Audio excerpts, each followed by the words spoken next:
Here to discuss the situation in Iran and more of what happened this week in politics, North Central College political science professor Bill Muck. Thank you, Professor, for joining us again. Always good to be here. Well, first of all, let's talk about Operation Epic Fury. Every day it's something new. We're hearing conflicting things from Pete Hegseth. We're hearing conflicting things from Mike Johnson. We're hearing the president say something different. Now we're hearing that Iran may be getting intelligence from Russia, and that the Operation Epic Fury, the only way that the president will accept a surrender is unconditional surrender. Where do we stand right now? You're absolutely right. There's a lot of confusion. There's a lot of mixed messaging. I mean, think about when we go back to 2003 with the Iraq War. That administration was very clear from the get-go and made the case. This administration has kind of been all over the place. And the president has been the most ambitious, talking about wanting to bring freedom to the region.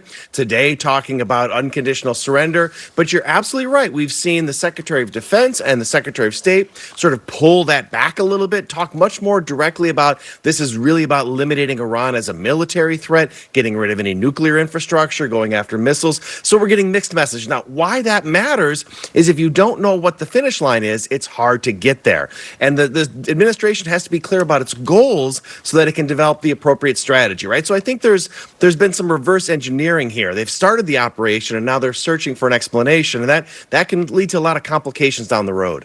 What will be and what has been the global impact of this war?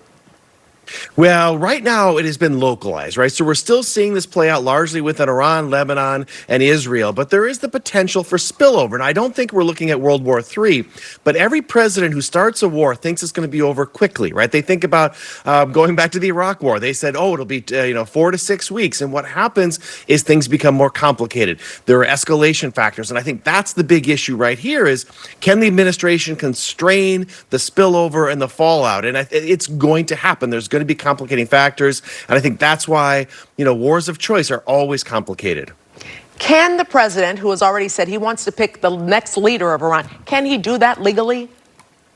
Well, legally, no, right? I mean, we're long past international law here, but I think he's looking at Venezuela, and he likes what happened in Venezuela. He says that was a great operation, in and out quickly, and then basically he got to put pressure on who would be in charge. Very, very different circumstances in Iran. The Republican Guard is 150 to 190,000 figures. They are entrenched. They are powerful. If he's talking about unconditional surrender, that means that you've got to defeat the Republican Guard. That is an incredibly ambitious strategy, and unlike Venezuela, the regime in Iran is going to be much less likely to negotiate. So I think that's a very ambitious strategy, but I think it's going to be really, really difficult to do on the ground. What are you hearing about reports that he wants to bring Cuba down now? Well, I think this is sort of the mentality, right? So it started with Venezuela, and now it's moved to Iran. And what's going on in Cuba right now is that the U.S. basically has this really incredible embargo, which is making life very, very difficult. So I think he's envisioning toppling all of these regimes. Like, he looks back to the Bush administration as they did it wrong. He's going to do it right. He's smart. Now, this is incredibly difficult to do, and I think that there's the potential for getting out over your skis really, really easily. But there's no doubt Cuba is their next thing. That's what they're thinking about. That's what they're talking about. Homeland Security Secretary Kristi Noem was fired, but yesterday, I think it was, right after she testified before Congress. What do you think led up to this? Well, this is such a huge development, right? It's a real interesting contrast between the first Trump administration, where he fired people left and right, and the second Trump administration, where that hasn't happened at all. And I think, part of that reason is because he surrounded himself with cabinet members who are loyal. And Kristi Noem was one of the most loyal, but she continued to get more and more into controversy, whether it was the antics in Minneapolis, where you had U.S. citizens being killed, or whether it was corruption, spending a couple $100 million. I think there was growing pressure on her. And then the last couple of days, there was testimony at Congress, and it wasn't just Democrats going after her. Republicans were very, very critical of her, Tom Tillis in particular. And I think that was probably the last straw where the president said it's time to move on, even though she's been very, very loyal. Although I think the nominee, Mark Mulvaney, who they're bringing in, is likely to also be very, very loyal. Yeah, what do we know about him? Well, we know he fits the part, right? So he's a senator. He's out of central casting. He's a big guy. He was a former MMA fighter. I mean, he's been a loyal Trump supporter. So I can't imagine there's going to be any difference in terms of policy, and that's important, right? There'll be a different person, but it's going to be the same policy. He very much like other cabinet members is an incredibly loyal supporter of the president. So again, that's such a different dynamic than what we saw in the first Trump administration, where there was much greater division in terms of thinking and willingness to push back against the president. A lot of people say he reaches across the aisle. A little bit, right? A little bit. He's willing to have some of those conversations, but we shouldn't think about him as sort of an independent, somebody who's willing to engage in open conversation, right? I mean, he certainly is different than some of the hardline Republicans, but I don't. In terms of policy, specifically on immigration, I don't imagine there's going to be a fundamental difference. So a lot of more of the same. Let's talk a little bit about primary season. It has started, and what are things looking like right now? Well, I think the most interesting case thus far, you're absolutely right, it started as Texas. And we had Right. two really, really interesting primaries on both the Democratic and the Republican side.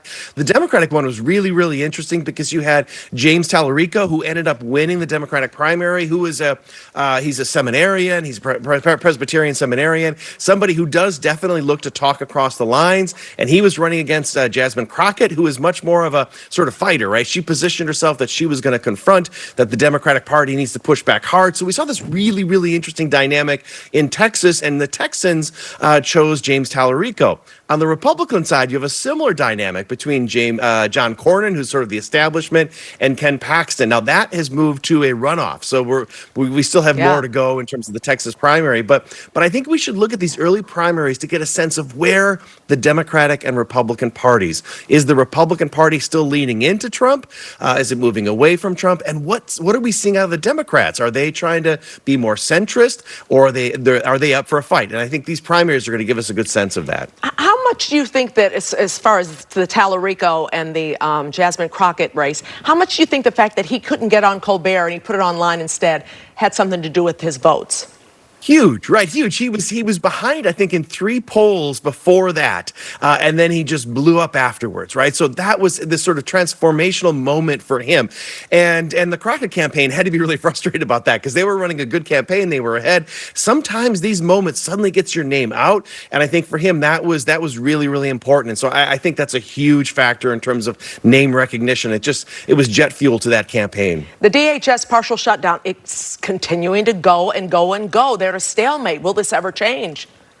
Well, I think the only reason it will change is if the Republicans are willing to negotiate the Democrats on some of the tactics. They want a revision of ICE and how ICE is dealing with individuals. And, there's a whole list of things they want addressed. And they're feeling really good about this. Democrats, for the first time, feel that they actually have some leverage and the American public is behind them. Now, what's sort of fascinating about this is you're seeing Republicans now lean into the Iran war to say, hey, if you don't fund DHS, it means we may not be safe in the border. So this is kind of what we got to watch for. Which issue has greater public traction? I think in general what we're seeing is that the Democrats are in a really good position, and that the country wants to see some reform of ICE, right? So I think that DHS funding is going to be held up until there's a little bit of movement there. And Illinois is now jumping in the pool with other states to challenge Trump's tariffs. What does that mean? Right. So this is interesting. We all heard about the big Supreme Court case, which knocked down Trump's tariffs. And then the next day, Trump basically declared victory and said, I'm going with new tariffs. Right. And he's pointing to a 1974 law, Section 122 of this law, which basically allows the president under certain circumstances to impose a 15% global tariff. And so that's what they're doing. They can do it for 5 months. And these states are saying, no, that's also violates the Constitution. So we're likely to see additional battles for these interpretations because the president is sticking to this. Now, I think this is going to be a tougher case for the states because there's such a short-term period. We're talking about just 5 months. But over the long haul, I think we're starting to see both the Supreme Court and lower courts are going to begin to push back against the president on tariffs. So I think this is the first of many battles to come. You're the best. Thank you, sir. North Central College professor of political science, Bill Muck. See you next time. Thanks for having me.